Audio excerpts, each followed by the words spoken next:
Para seguir conociendo las historias de estas luchadoras que consiguieron ampliar derechos, vamos a hablar con Andrea Majul, activista de la organización 100% Diversidad de Derechos, que militó el matrimonio igualitario, se casó y tuvo trillizos, quienes a partir del decreto 1006 del 2012, que establecía que los niños nacidos en familias formadas por mujeres antes de la ley de matrimonio igualitario puedan ser inscriptos como hijos de la pareja. Así pudieron rectificar su partida de nacimiento y que Andrea y Silvia, la otra mamá, pudieran figurar, ampliando derechos a esos niños. Hola Andrea, muchísimas gracias por participar hoy de Modo Glitter. Queríamos consultarte sobre el aniversario de la sanción de la ley de matrimonio igualitario. ¿Cómo se cruzó con tu historia de vida la sanción de la ley?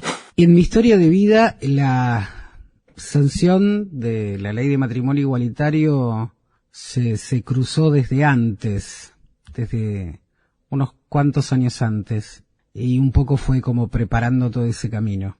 En el 2007, con mi pareja, que era otra mujer, tuvimos trillizos por fertilización asistida, y no había ningún tipo de figura legal que pudiera albergar esa conformación familiar, ¿no?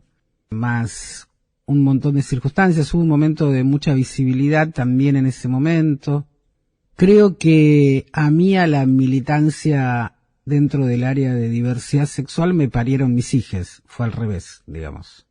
Yo como una persona adulta creía que podía de alguna manera sobrellevar un montón de cuestiones que tenían que ver con la discriminación.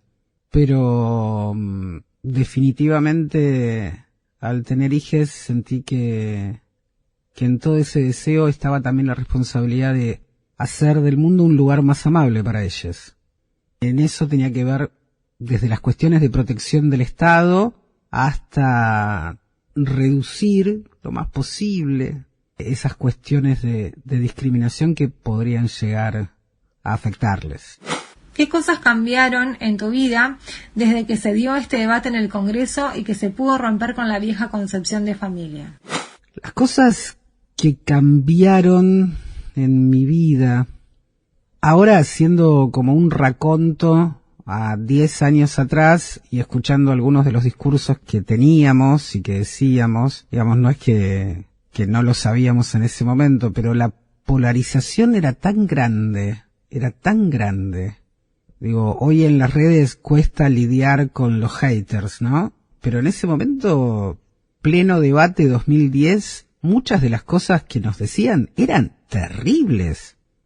No eran cosas para declarar frente a una cámara de televisión o a una cámara de senadores, eran cosas para declarar en una comisaría y que les metieran una denuncia, porque claramente eran una incitación al odio, a la discriminación. Había que tener fuerte el cuero como para bancar todo eso. Me acuerdo, por ejemplo, de Monseñor Aguer, que decía que estaba científicamente comprobado, o sea, la Iglesia y la ciencia de la mano por primera vez, que las personas gays, porque, o sea, las siglas era muy complicado, para él todo el mundo de nuestra comunidad era gay, tenían a lo largo de su vida amorosa cerca de 500 parejas, por lo cual no era necesario el tema del matrimonio porque éramos como muy promiscuos. Yo me pasé un montón de tiempo diciendo, vengo a reclamar por todo lo que Aguer dice que me corresponde, ¿no? Porque la verdad es que dentro de la comunidad hay la misma diversidad que hay hacia afuera.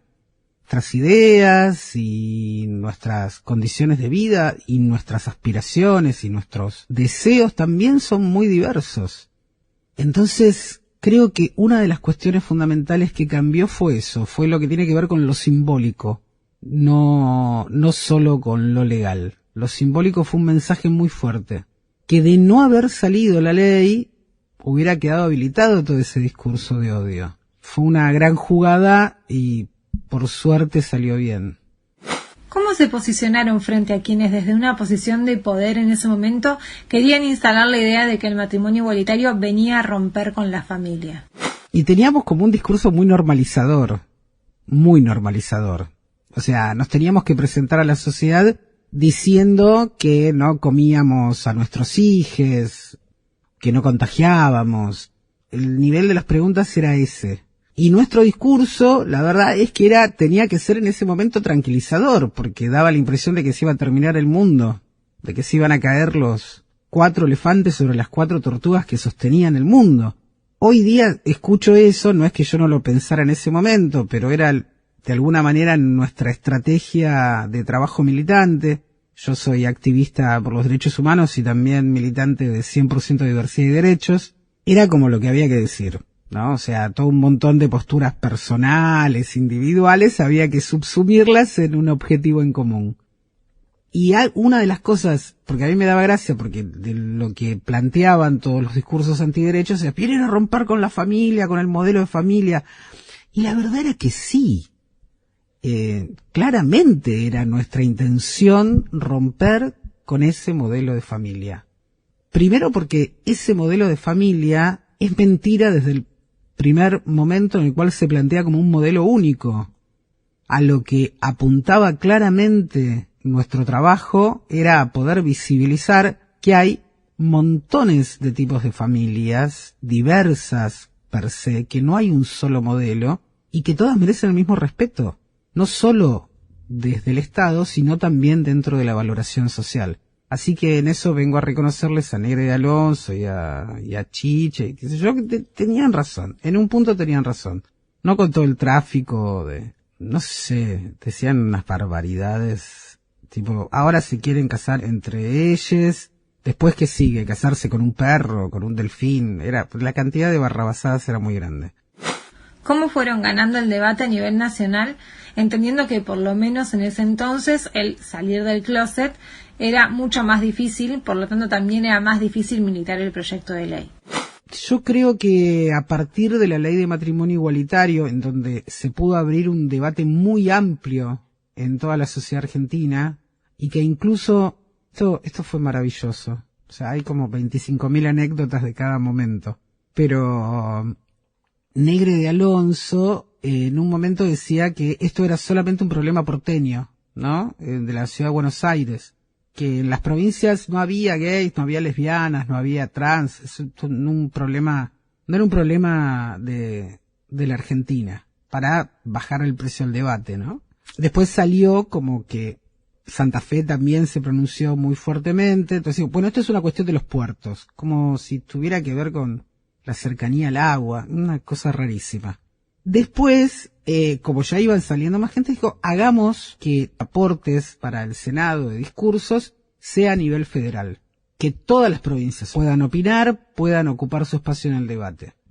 Y en realidad, la jugada de Negre de Alonso fue terriblemente positiva para nosotros, porque lo que hizo fue visibilizar las pequeñas ciudades, en los pueblos, en los lugares, en donde es cierto que salir del closet es mucho más difícil, porque hay muchos sectores conservadores que tienen mucho peso, pero ese espaldarazo en realidad se los dio Negre de Alonso. Nos llegaban todo el tiempo comentarios, puntos de reunión, se organizaron marchas en plazas del pueblo en donde eran 5 personas, pero se pusieron esas 5 personas al lado de todos sus vecinos a reclamar por la ley de matrimonio igualitario. Una de las grandes sacadoras del closet que le dio un empujón a un montón de gente en ese momento fue ella, teniendo el objetivo completamente contrario, ¿no? Y otra de las cosas creo que también influyó fue que el lenguaje y la forma y todo lo que tenía que ver con quienes se oponían al reconocimiento de este derecho, porque digo, no es una cuestión de ampliación de derecho, porque no pedíamos nada que una persona heterosexual no tuviera. Y creo que fue tan violento, fue tan de medioevo, que todo ese discurso generó también que gran parte de la población se pudiera sentir identificada con nuestro pedido, con nuestro reclamo, que en definitiva era un pedido de igualdad. ¿Qué cambió y qué falta que cambie socialmente y en derechos para el colectivo LGBT? Yo creo que el matrimonio igualitario habilitó un montón de discusiones que permitieron un montón de otros avances en cuestiones de derechos humanos. De hecho, esa también fue una estrategia que fue tratar primero matrimonio igualitario para después facilitar identidad de género, la ley de identidad de género que salió prácticamente por unanimidad, y muchas otras leyes en las cuales también trabajamos para tener injerencia, como la ley de reproducción humana asistida, o sea, un montón de áreas en donde pudimos hacer incidencia política. Creo que la mayor necesidad en este momento, y que en realidad esa necesidad estuvo siempre, tiene que ver con el colectivo travesti trans. Creo que hay que luchar fervientemente para que, primero, la ley de identidad de género se aplique correctamente. La ley no tiene problemas, la ley es perfecta, es quizás una de las mejores leyes que existen en el mundo de identidad de género. No es una ley binaria. El tema es cómo se la implementa y cómo se controla esa implementación. Una correcta implementación de la ley de identidad de género, respeto por la identidad de género, mayor conocimiento de esa ley. Necesitamos urgentemente que la ley de cupo laboral trans sea efectiva y de nivel nacional.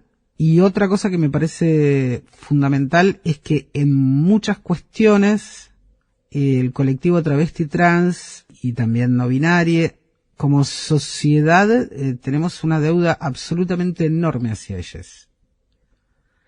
Les hemos robado la vida. La vida. Ni más ni menos que eso.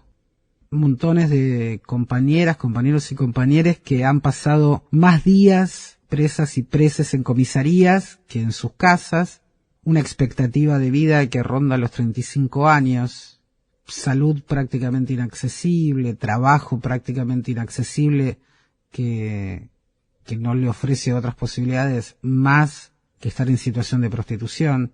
Creo que hay una cuestión de reparación de esos tiempos, de esas vidas, de todo el sufrimiento que como sociedad les hemos causado.